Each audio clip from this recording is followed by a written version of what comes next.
Bonjour à tous et bienvenue pour une nouvelle vidéo. Aujourd'hui j'ai décidé de... Non, on va pas commencer par ça. Ouais, 2 vidéos en une semaine. Ouais. Alors, j'ai parlé de régularité, bien sûr sur la chaîne pour l'année 2020. 2 vidéos en une semaine, ça sera pas tout le temps. C'est juste que là, j'avais envie de faire encore une vidéo parce que j'avais des choses à dire. Je voulais vous raconter une histoire. L'histoire d'une personne qui a réellement existé. Si vous me suivez sur Instagram, récemment j'ai partagé un post sur une histoire, l'histoire de Balto.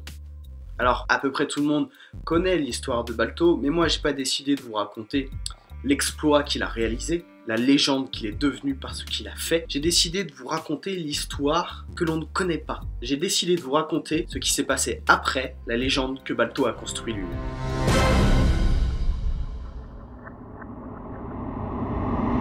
Balto est né en 1919 et son propriétaire est Seppala.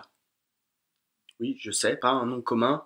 Quand Balto est né, il avait une morphologie qui n'était pas du tout normale par rapport aux autres chiens. Balto, je le rappelle, c'est un husky, je sais pas comment on le dit, enfin, il y a différentes manières de le dire, mais Balto est un husky et Balto n'a pas la morphologie de ces chiens-là. Il est plus petit et plus costaud. Donc son maître, Seppala, n'en fait pas un chien de traîneau. Il décide plutôt pour Balto de le faire travailler dans les mines. En 1925, la diphtérie, je sais pas si ça se prononce comme ça, mais en tout cas une épidémie, ce sera peut-être plus simple. Une épidémie frappe la ville de Nome. Malheureusement, les conditions climatiques sont assez difficiles. Il y a beaucoup de vent, beaucoup de neige, il fait très froid. Cette ville-là est vraiment isolée et ils n'ont pas le sérum. Il faut aller le chercher dans une autre ville qui s'appelle Nenana. Ouais, je sais, c'est pas là. Nenana, Nome, les noms dans cette vidéo vont être très peu communs à notre oreille. Donc du coup, pour aller chercher le sérum qui se trouve à Nenana, va se mettre en place un relais de Nome à Nenana. Entre ces deux villes-là, il y a environ 1000 km de distance. C'est pour ça qu'ils vont mettre en place un relais de 20 mushers. Pour vous expliquer, les mushers, c'est les Pères Noël en fait, avec un traîneau et des chiens. Non, pas vraiment. Les mushers, ce sont ceux qui dirigent le traîneau. Voilà. Donc du coup, il y aura un relais de 20 mushers qui va se mettre en place sur une distance de 1000 km. Et ce relais, on lui donnera un nom, on l'appellera la course au sérum. Pendant cette course, les mushers auront beaucoup de difficultés à avancer. Plusieurs chiens mourront suite à cette course, mais ils arriveront à acheminer le sérum à Nome. Grâce à ce sérum, ils sauveront plusieurs personnes de cette épidémie. Je pense avoir suffisamment planté le décor, on va pouvoir passer à la suite. Et tout particulièrement à ce qui nous intéresse, et tout particulièrement... Ah non, je l'ai déjà dit ça. Je vous mettrai bien sûr en description l'histoire de Balto. Je pense que maintenant, on peut passer à l'histoire dans l'histoire, si on peut dire ça comme ça.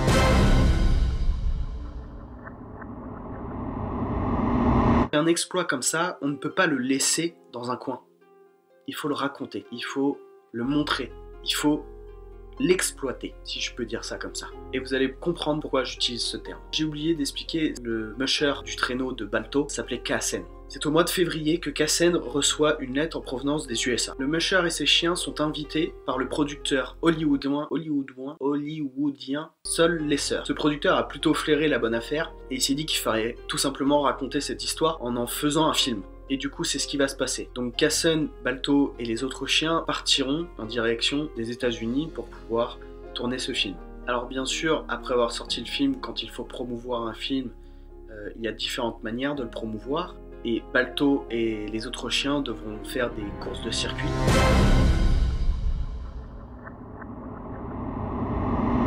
Le 16 décembre 1925, Balto et Kassen se rendent à New York pour inaugurer une statue à l'effigie de Balto qui lui rend hommage et qui rend hommage aussi à tous les chiens qui ont servi pour la course au sérum. Malheureusement, après cette inauguration, Kassen va rentrer en Alaska sans ses chiens. Oui, vous avez très bien entendu, sans ses chiens.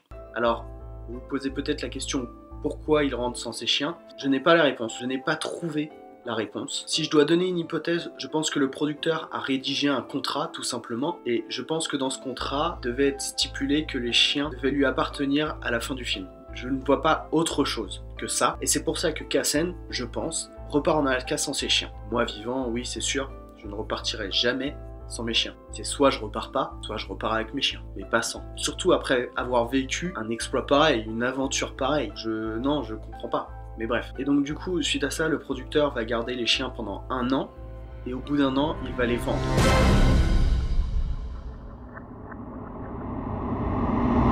En décembre 1926, les chiens seront rachetés par Sam Houston, qui est propriétaire d'un musée de bizarreries ou un musée de curiosités. Les chiens seront mis dans une pièce qui est très petite et très sombre. Ils seront attachés à leur harnais reliés au traîneau. Les conditions des chiens sont déplorables. Ils sont amaigris. Ils sont totalement négligés par le propriétaire. Ils ne servent qu'à montrer ce qu'ils sont.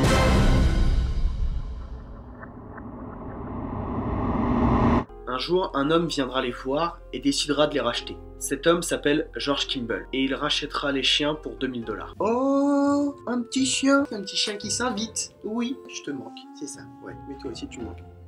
Oui, je suis gaga de mon chien. Je peux repartir en Alaska sans lui? Vous rêvez, c'est niette. Où j'en étais. George Kimball n'est pas n'importe qui. Il ne rachète pas les chiens juste comme ça. Il les rachète surtout parce qu'ils sont en mauvais état, ils sont très négligés. Et il veut les sauver d'ici, mais en même temps, même s'il est très bien intentionné, il va quand même les utiliser.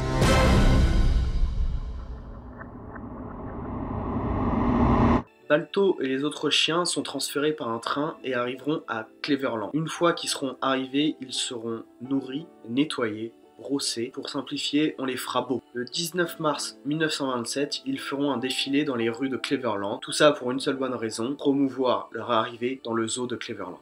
Alors oui, ils se retrouvent encore dans une cage, dans un endroit confiné. Ils seront au moins nourris, ils seront traités et respectés comme il se doit. En tout cas, c'est ce que je leur souhaite. Dans cette cage, ils retrouveront un peu de liberté. Ils ne seront pas attachés à leur harnais comme dans l'ancienne cage. Ils pourront jouer, pourront être libres de leurs mouvements. Mais malheureusement, ils resteront quand même dans cette cage. Le temps passe et progressivement, les chiens meurent. Et c'est en 1933 que Balto partira à son tour. Voilà l'histoire de Balto.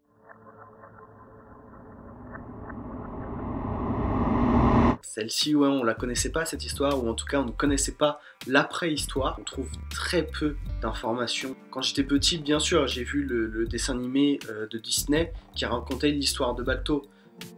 Et par exemple, dans Disney, Balto est un chien-loup, alors que pas du tout, c'est un husky, c'est un chien husky. Donc Disney, bien sûr, est là pour raconter des histoires pour enfants à la base, et ils romancent très bien leur histoire. D'ailleurs, pour moi, quand j'étais petit, quand je regardais le film, ça me faisait toujours quelque chose. Il y avait toujours quelque chose qui était inexpliqué quand je regardais ce film-là. Et justement, quand j'ai voulu rendre hommage à l'histoire de Balto, j'ai approfondi les recherches et je suis tombé sur la préhistoire. Et je trouvais ça très important d'en parler. Si on veut réellement rendre hommage à Balto et l'exploit qu'il a réalisé, et tous les autres chiens qui ont réalisé cet exploit, il faut raconter l'histoire dans son ensemble. Donc c'est pour ça qu'aujourd'hui, je partage ça avec vous. Bon, mes petits amis, j'ai fait le tour de l'histoire de Balto. Si vous avez aimé le contenu de la vidéo, mettez le pouce bleu. Abonnez-vous à la chaîne parce qu'il y aura d'autres histoires qui vont arriver comme ça. N'oubliez pas, vous pouvez aussi me suivre sur les réseaux sociaux, Instagram. Justement, vous pouvez retrouver l'histoire de Balto, donc n'hésitez pas, abonnez-vous. Et d'ailleurs, c'est recommandé par l'Institut Pasteur de vous abonner à mes comptes Instagram, Twitter et YouTube. Allez-y. Bon les amis, je n'ai plus qu'à vous dire à la prochaine vidéo. Et n'oubliez pas que la curiosité est un charmant défaut. Ciao!